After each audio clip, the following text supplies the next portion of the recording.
Good afternoon, Head Injury Jane here. I wanted to come on and talk about a couple of things. Something that just prompted me to be like in a really good mood was I actually spelled annihilate right the first time. And I even screamed an expletive. I was so excited. I was like, yeah, because it's very, okay, I'm sure other head injury victims know this. If you were a really good speller, like even lots of big words, and then all of a sudden you're like misspelling words like multiply, and there's words smaller than that. Often I'll get confused with, or it's really funny when I'll type one letter wrong in the word, and then it's just I have to like start over because my brain then all of a sudden will, it won't operate back into the area that it's supposed to be in the writing. My brain can't correct the spelling. I have to respell the whole word because my brain just gets too like, ah. But something else I want to come on and talk about, which is kind of funny, but kind of not. Reminders all day long on that phone. Something that's kind of funny. So not this week, but last week and the week before, I think I was, really getting myself in the kitchen doing like some cooking and baking. I baked a crumb cake. I made some Thai peanut sauce. I did some lemon chicken. I did a few things where I was like, I'm going to make my brain, I'm going to get past this fear of leaving the stove on, the fear of, whatever, in the kitchen. But I broke 3 things in the process of all that goodness. I broke a glass, which is really kind of weird. That was part of my brain not not functioning clearly, in the fact that something was falling out of the dishwasher, and I went to grab it, but I had the cup in my hand and I just smashed the glass. It wasn't a cup, it was a glass. And I was like, whoa, because that's, throughout my whole entire life, breaking glasses is not a normal thing for me anyway. And I know people break things. I broke things before the head injury. It's just a weird, it was weird that my brain didn't stop me from, trying to, but I think that's more normal than not. Now the other thing was I broke a juicer, one of those like manual. I have like a little electric juicer, where it just juices citrus, not like a juicer where you put up apples and carrots. I actually want one of those, but I do not have one. In either case, it was one of those little citrus, where you squeeze in the little citrus thing, and I broke it. I broke it.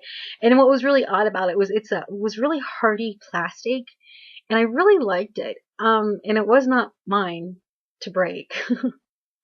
So, and what was really, when I was using it, I knew, to even like squeeze up close to the piece of fruit and not use the handles, plastic. It still broke. I broke it. And the next thing that I broke it's not a big deal, but it's a little bit of a bigger deal. And it definitely shows when this happened, it bothered me, because it shows how the brain doesn't operate properly anymore. When I made the crumb cake, I had the batter, had all the ingredients out, had everything going, and I was using a hand mixer.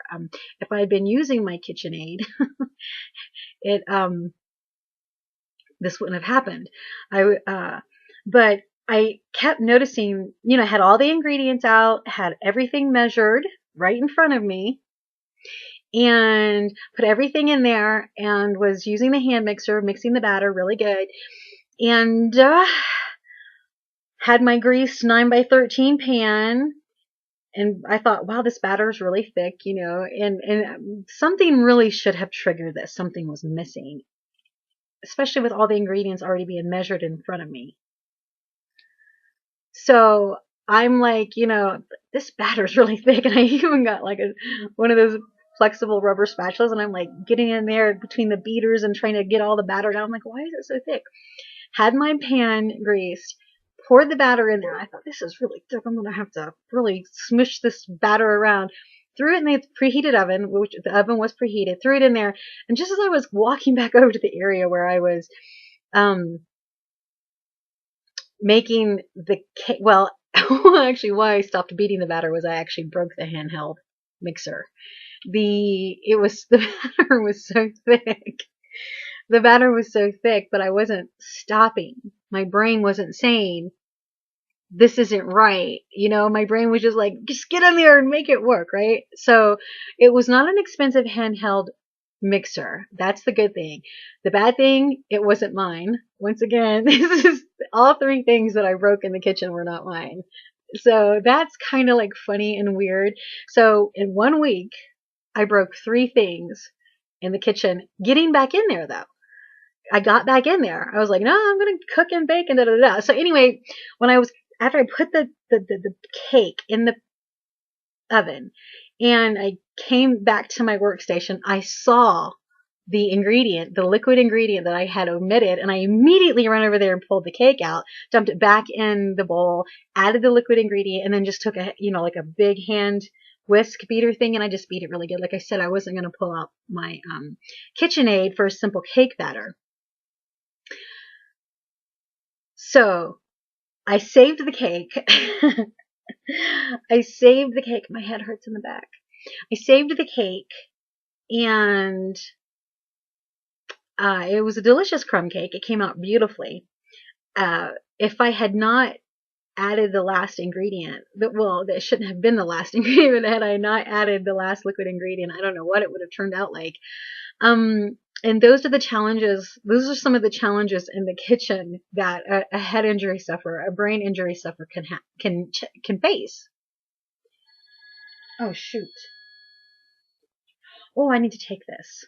I'll finish this shortly. Head Injury Jane here. I'm going to continue the cooking and baking video, and then I'll close this down. I noticed that I left off at like 6 or 7 minutes in the last video, so I will finish this off quickly as to not have this really crazy long video, because sometimes I'm so comfortable speaking about whatever's happening that I can go on for a long time. I seem to have a lot to say. So in the kitchen, I don't think it was last week. It was the week before that. I do lose time. I thought today was the 23rd and it's the 25th. I went to an appointment today and was like, is it the 23rd? I'm like, no, it's the 25th. And like in my mind, I'm like, it's the 23rd. That's because time is different. Even though I look at calendars, I have a phone that has the date on it, this kind of stuff. It just doesn't stick sometimes. Now, the kitchen, the challenges that we face when we have head injuries. This is one of the things that I was really concerned about in the kitchen. Now I've left my stove on. I've left the refrigerator door open after the head injury. I've done things like that.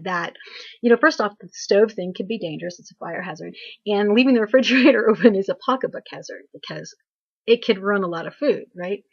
So I feel like when I do anything, I have to be extra, extra, extra careful. Well, going back into the kitchen and really throwing myself in there, baking the crumb cake, basically from scratch. That's challenging to someone who, when you, it's kind of, I'm like a really good cook. I'm a really good baker. I make pies, pie crusts, creme brulees. I make my own ice cream and my own vanillas, and I make these infusions with liquor. I use liqueurs and liquors, and I actually brew fruits and like lemon pills, vanilla beans and coffee beans. I'll infuse and brew liqueurs and stuff like that because I was working on a cookbook before the head injury. And obviously that came to a grinding halt because the head injury became the forefront of my existence, especially last year when I was trying to figure it all out. And then decided to take Head Injury Jane on. Last year I was like, okay, she's got to go public because people need to know, what we face and what happens on a day-to-day basis and the challenges that we face. Well, this cooking and baking thing was a perfect example. Now, I do some basic cooking. Like I love breakfast, so I'll make breakfast foods. But to break 3 things, to break the juicer, to break the handheld mixer thing, and where it broke was it was the plastic piece where the beaters go into the machine. It was a piece in there that popped out. I was like, oops. So now it just becomes a potential spare motor for a little something something or whatever. I don't know. I'm like, well, the motor still works. It didn't burn out the motor. So, maybe the owner of the beater can now tinker with it. And I did. I mean, I broke everything. I broke was not mine, and it's just odd when you break things that aren't yours. Number one, you feel super bad. Number two, that's not typical of my skills in the kitchen. So I was like, yep, but it's things like that that have kept me out of the kitchen. But it's things like that that are not going to keep me out of the kitchen. I'm going to go back in the kitchen, and I made some Thai tea last week, which is just, you have the Thai tea leaves, and then, but you do have to brew and and it has its own methods. I love Thai iced tea, and I made a coconut peanut Thai sauce, which is really good. So I'm back in the kitchen to a certain level, and I'm going to stay there. I'm not going to be forced out or pushed out of the kitchen, cooking, which I love, baking, which I love, because of the head injury. I think one of the things that I've learned to help me with important reminders is if once I turn on the oven, even if it's an I-4 tea kettle, I will actually put a timer on the stove in case something goes wrong somehow, and something either A, wasn't turned on, or obviously if something's cooking and baking, it's going to have a timer set on it.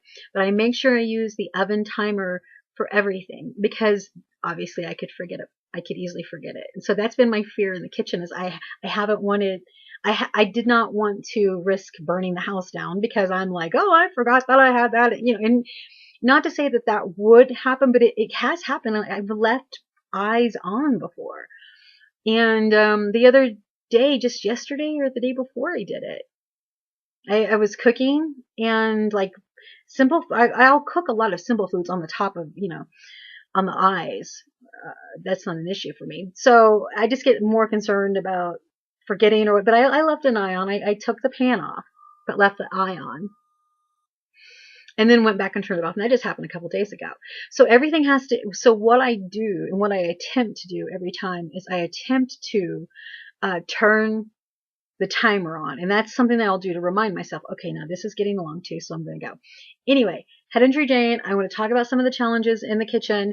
I am in there. I'm not going to allow it to force me out. I'm not going to allow that part of my mind, my soul, my spark. I'm not going to allow that part to go bye-bye. It's too important to me, and I really do love to create food. I do. So I'm going to continue to create food at a certain pace. I mean, I don't want to, yeah. So anyway, I just want to come on and talk about that. Okay. You guys take great care. Watch your heads. Head Injury Jane here. Have a great week.